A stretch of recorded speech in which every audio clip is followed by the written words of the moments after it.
그래서 1편이 성도의 삶이 어때야 할지를 이제 말씀을 해 주었다면, 자, 그러면 2편은 제왕시라고 불리는데, 그러면 율법을 주야로 묵상하며 사는 사람은 혼자서 스스로 행복한 삶을 살 수 있을까? 자기 혼자만 그것만 잘한다고 하나님 의지하지 않고 혼자만 살 수 있느냐? 그렇지 않아요. 2편에서 그것을 또 말해주고 있습니다.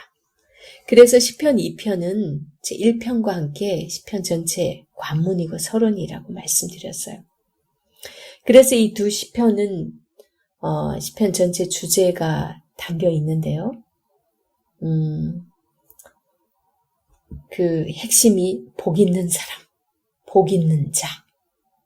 복 있는 사람은 누군가? 이런 사람이 복 있는 자다. 이렇게 1편과 2편이 이제 결론 내리고 있는 거죠. 그리고 시편 2편은요, 서론의 끝에 있으면서, 그 다음 권, 2편의 끝에 있는 72편과 또 3권의 끝에 있는 89편과 이어져 있어서 각 권을 잇는 이음새 역할로도 하고 있습니다. 시편 전체의 세계에서 보면 그 다윗 왕과 다윗 언약의 중요성을 부각시키고 있어요. 시편 2편은 다윗 언약의 핵심을 담고 있고요. 시편 2편에서 사무엘하 7장에서 하나님께서 다윗 언약을 주시잖아요. 그 다윗 언약의 핵심은 뭐냐면 이 다윗의 그 왕위가 영원할 거라고 말씀하셨죠. 제가 사무엘하 할 때 말씀을 드렸지만 그 약속은 결국은 메시아가 올 것에 대한 말씀이거든요. 결국은 메시아와 입맞추라. 그 아들과 입맞추라는 건 메시아와 입맞춤으로써, 그 말은 예수 그리스도를 믿음으로써 우리가 구원을 얻게 되고 그런 자가 복 있는 자라는 것으로 이 시편 2편이 마무리를 하고 있어요. 그래서 시편의 편집자는 신해산 언약, 1편 같은 경우는 신해산 언약, 우리가 거룩한 백성 제사장 나라로서의 그 하나님의 자녀들의 그 정체성을 분명히 말씀을 하시잖아요. 그게 신해산 언약의 핵심이잖아요. 그래서 그것을 시편 1편에서 요약해 준다면 시편 2편은 다윗 언약, 이것을 시편 전체의 중심축으로 이렇게 말씀을 해주고 있어요. 시편 2편에서 다윗의 후손은 여호와의 기름 부음 받은 자가 된다라고 얘기를 합니다. 그래서 주님께서 거룩한 산 시온에 세운 왕, 결국은 다윗 언약을 통해서 그 다윗의 계보로 오신 예수 그리스도를 말씀하고 있는 거죠. 그 예수 그리스도와 입맞춘 자가 복 있는 자가 됩니다. 시편 2편 같은 경우는요, 1절에서 3절은 열왕들의 메시아 왕권에 대한 도전을 보여주고 있어요. 그 다음 4절에서 6절은 1절에서 3절이 열왕들의 메시아 왕권에 대한 도전으로 A라면 구조에서, 그 다음에 B의 구조는 4에서 6절인데요. 시온산에 메시아 왕을 세우시는 하나님이에요. 그 다음에 7절에서 9절은 B'인데 메시아 왕의 우주적인 왕권에 대한 하나님의 약속이에요. 이게 서로 대칭을 이루고 있어요. 시온산에 메시아 왕을 세우신 하나님, 메시아 왕의 우주적인 왕권에 대한 하나님의 약속, 그게 이제 중간에 이렇게 들어있고, A'이 A와 같이 대칭을 이루는 것이 열왕들에게 메시아 왕권을 받아들이도록 권면하고 있는 부분입니다. 그래서 그 아들에게 입맞추라라는 표현을 쓰고 있는 거죠. 이 시편 1편과 2편은 전체 주제를 담고 있다고 그랬죠. 그리고 각 권에서 그 배경을 아까 제가 시작할 때 말씀을 드렸어요. 그런 걸 보면서 시편 2편이 이제 쭉 어떻게 흘러가고 있냐면요. 먼저 나라들이 소동하고 문민족들이 헛된 음모를 꾸미는 그 장면을 설명합니다. 그러면서 세상의 군왕들이 나서고 장군들이 서로 작전을 짜고 있는 그런 모습을 이제 2절, 10절에서 이렇게 언급을 해주고 있어요. 이들은 주님의 그 기름 부음 받은 자, 그와 메시아와 싸우려고 하는, 대적하려고 하는 그런 모습들인 거죠. 그게 이제 다윗이 막 원수들을 멸해달라고 하는 것이 제가 그랬죠. 다윗 언약의 관점에서 바라봐야 된다고. 한 개인이 아니라 하나님께서 하나님 나라를 다윗을 통해서 그 계보를 통해서 계속 이어가야 되는데 다윗을 치려고 하고 그 왕권이 세워지지 못하도록 계속 방해하는 그런 자들은 결국은 하나님의 그 언약에 대한 도전이기 때문에 하나님께서 그들을 치시고 저주받아 마땅한 자들인 거라고 말씀을 드렸어요. 그래서 이 특별히 2절에서는 그게 그런 나라즉 각 세계적인 나라들의 그 움직임을 그래서 이렇게 다 언급을 하면서 결국은 하나님 나라가 세워지지 못하도록 방해하는 문 나라들이 자기들이 헛된 음모를 꾸미고 자기들이 작전을 짜고 메시아와 싸우기 위해서 그들이 막 노력하는 그런 모습들, 그걸 보여주면서 하지만 하나님께서는 시온산에 이 대관식에 참여하고 있는 그런 모습들을 이렇게 떠올리게 하는 그런 부분들을 말씀하면서 그동안 종속적인 위치에 있었던 여러 속국의 왕들이 새로 등극하는 왕을 거스려서 반역을 꾸미고 쳐들어오려고 하는 그런 모습들을 말씀을 합니다. 그러면서 그들을 향하여 그러죠. 예, 그의 아들에게 입맞추라. 그렇지 아니하면 진노하심으로 너희가 길에서 망하리니 그의 진노가 급하심이라. 여호와께 피하는 모든 사람은 다 복이 있도다. 결국은 이제 그런 너희들 다 그렇게 까불어봐야 결국은 하나님 앞에 이렇게 하나님이 보낸 예수 그리스도를 영접하지 않으면 다 죽어, 다 멸망시킨다라는 그런 메시지가 여기에 다 담겨 있는 거예요. 시편을 굉장히 새로운 각도로 바라봐야 되겠다라는 생각 들지 않으세요? 이제 2편 1절에서 3절은요. 열왕의 왕들이 하나님께서 시온에서 기름 부어 세우시려는 왕을 대적하는 모습이 제시됩니다.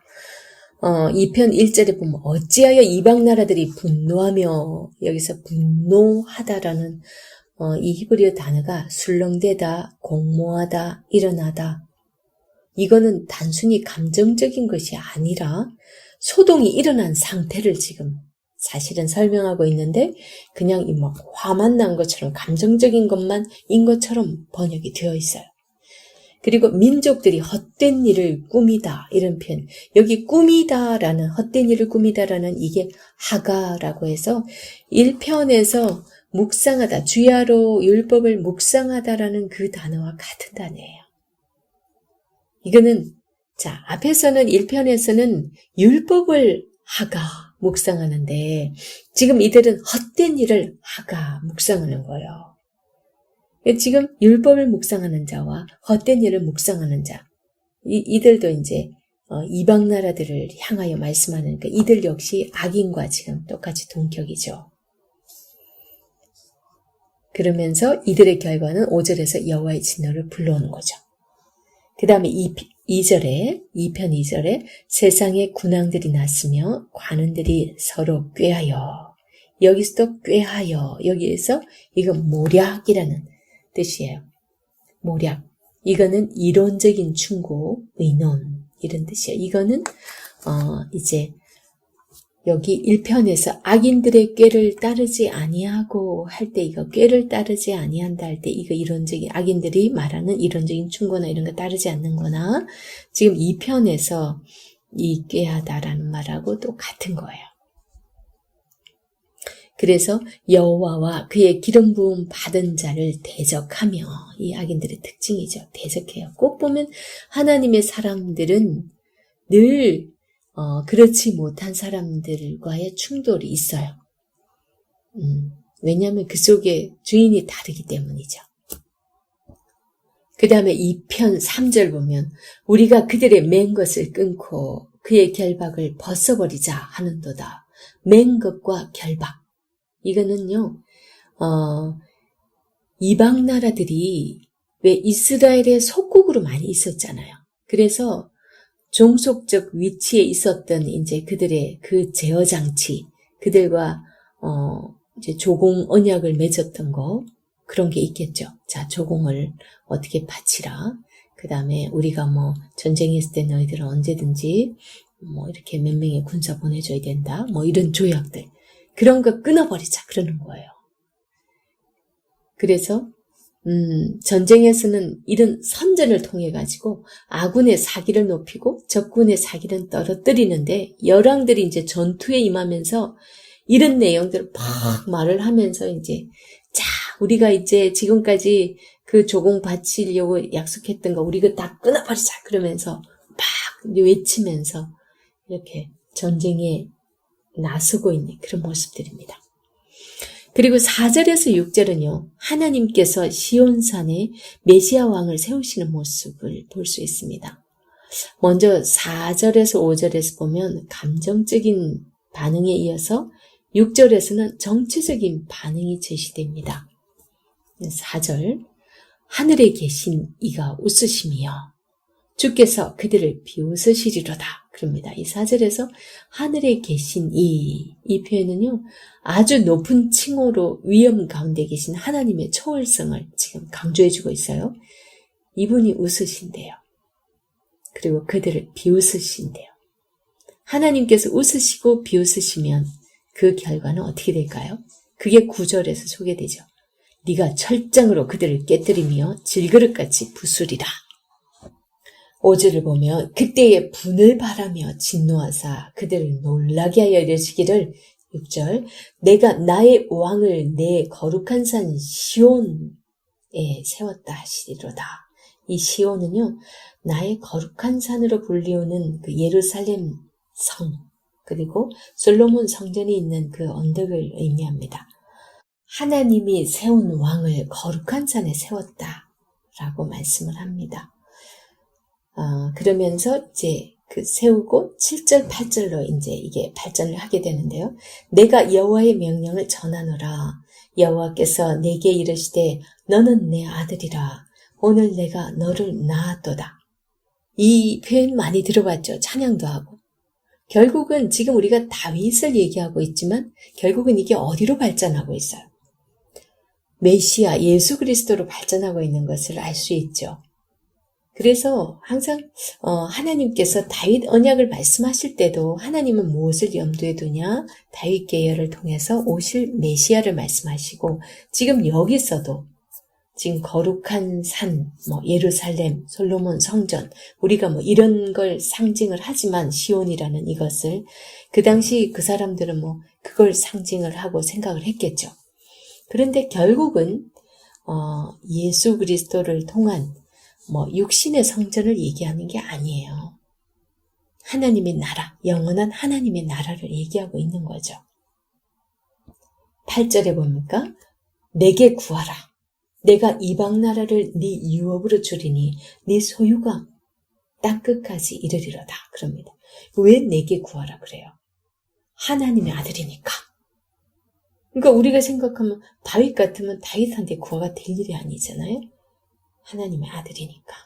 그러면서 7, 8절을 보면 그 왕은 하나님의 아들인데 5, 6절에 보면 그 왕을 시온에 세웠다고 분명히 그랬어요. 그 다음 7, 8절에는 이방 나라 땅끝까지 그의 소유로